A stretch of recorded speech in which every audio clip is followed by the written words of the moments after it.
നമസ്കാരം. നിത്യജ്യോതിഷത്തിലേക്ക് എല്ലാ മാന്യ പ്രേക്ഷകർക്കും സ്വാഗതം. ഇന്ന് 2025 സെപ്റ്റംബർ മാസം 24 തീയതി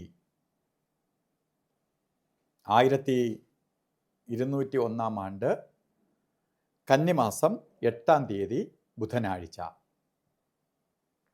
ഇന്ന് ബുധനാഴ്ചയാണ്. ചിത്തിര നക്ഷത്രമാണ്. ബുധൻ എന്ന് പറയുമ്പോൾ പൊതുവേ പ്രവൃത്തികാരകനാണ്. ഇന്നത്തെ ദിവസം നമ്മൾ ചെയ്യുന്ന പ്രവൃത്തിക്ക് തക്ക റിസൾട്ട് തരുന്ന ദിവസമാണ്. അതുപോലെ നക്ഷത്രവും സപ്പോർട്ടീവാണ്. അപ്പോൾ ഇന്നത്തെ ദിവസം എന്ത് കാര്യങ്ങൾക്ക് വേണോ ഇറങ്ങണം. കാരണം നമുക്കതിന് സപ്പോർട്ടുണ്ടാവും. ഗ്രഹങ്ങൾ സപ്പോർട്ട് ചെയ്യും. പോസിറ്റീവ് എനർജി കൂടുതലുണ്ട്. അപ്പോൾ നമ്മൾ നല്ല റോട്ടിലാണെന്ന് അറിയുക. ഓടുന്ന കാര്യങ്ങൾ വിജയിക്കും. അതുകൊണ്ട് ഇന്നത്തെ ദിവസത്തെ മാക്സിമം വിനിയോഗിക്കുക. അതുപോലെ കന്നിമാസത്തിലെ ചിത്തിര നക്ഷത്രം ബർത്ത്ഡേ ആയിട്ട് വന്നിട്ടുള്ളവർക്ക് ഒരു വർഷത്തെ ഫലത്തെയാണ് ചിന്തിക്കേണ്ടത്. വാർഷിക ഫലത്തെ ചിന്തിക്കുമ്പോൾ വളരെ ഗുണപ്രദമായ ഒരു വർഷത്തെ നമുക്ക് പ്രദാനം ചെയ്തു തരും. അപ്പോൾ ഉദ്യോഗമില്ലാത്ത ആൾക്കാരാണെങ്കിൽ ഉദ്യോഗം കിട്ടും. അതായത് വരുമാനത്തെ തരും. ഉദ്യോഗത്തിൽ ഇരിക്കുന്നവർക്ക് ഉദ്യോഗ കയറ്റം കിട്ടും. ഇല്ല, ബിസിനസ് ചെയ്യാൻ ആഗ്രഹിക്കുന്നവർക്ക് നല്ല സമയമാണ്. നിങ്ങൾ അതിലേക്ക് ഇറങ്ങണം. ബിസിനസ് ചെയ്തുകൊണ്ടിരിക്കുന്നവർ ബിസിനസ് ഡെവലപ്പ് ചെയ്യണം. അതുപോലെ പഠനം, ഉപരിപഠനത്തിന് ശ്രമിക്കുന്നവർക്ക് ഏറ്റവും അനുകൂലപ്രദമായ ഒരു വർഷമാണ്. അതുപോലെ വിദ്യാഭ്യാസം മുടങ്ങി നിൽക്കുന്നവർക്ക് വിദ്യ കണ്ടിന്യൂ ചെയ്യാൻ വേണ്ടി സഹായിക്കും. അപ്പോൾ ഇതിനൊക്കെ കൊള്ളാവുന്ന ഒരു വർഷത്തെ നിങ്ങൾക്ക് പ്രദാനം ചെയ്ത് തന്നിരിക്കുകയാണ്. അപ്പോൾ ഇന്നത്തെ ദിവസം നല്ലതാണ്.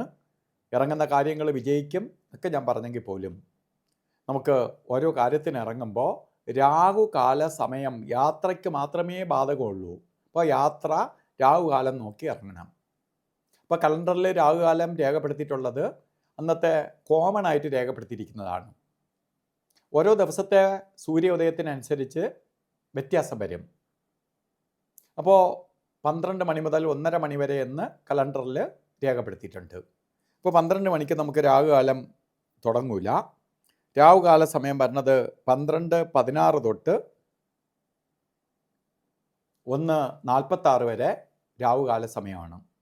ഈ സമയം നമുക്ക് യാത്രയ്ക്ക് നല്ലതല്ല.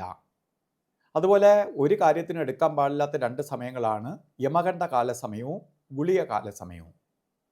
അതിൽ ഗുളിക കാല സമയം വരുന്നത് 10:47 തൊട്ട് 12:16 വരെയും യമകണ്ഠ കാല സമയം വരുന്നത് 7:47 തൊട്ട് 9:17 വരെയും.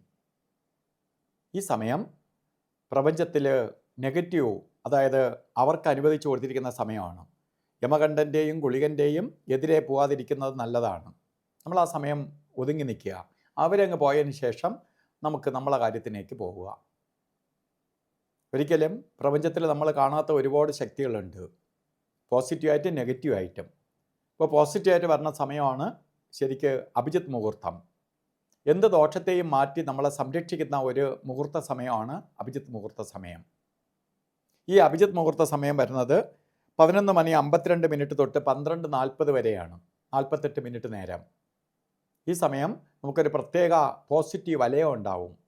നമ്മൾ ചെയ്യുന്ന എല്ലാത്തിനെയും സപ്പോർട്ട് ഉണ്ടാവും. അതുപോലെ നമ്മൾ ഓരോ കാര്യത്തിന് ഇറങ്ങുമ്പോഴും വസ്ത്രധാരണം ശ്രദ്ധിക്കുക. പച്ച വസ്ത്രമോ അല്ലെങ്കിൽ പച്ച മിക്സ് ആയിട്ടുള്ള വസ്ത്രമോ വസ്ത്രധാരണത്തിൽ ഉൾപ്പെടുത്തുന്നത് ഭാഗ്യദായകമായി തീരും. അപ്പോൾ ഇന്നത്തെ ദിവസം ബുധൻ്റെ അനുഗ്രഹത്താൽ ഇറങ്ങുന്ന കാര്യങ്ങളെല്ലാം വിജയത്തിലേക്ക് വരട്ടെ എന്ന് പ്രാർത്ഥിച്ചുകൊണ്ട് നിർത്തുന്നു. നന്ദി, നമസ്കാരം.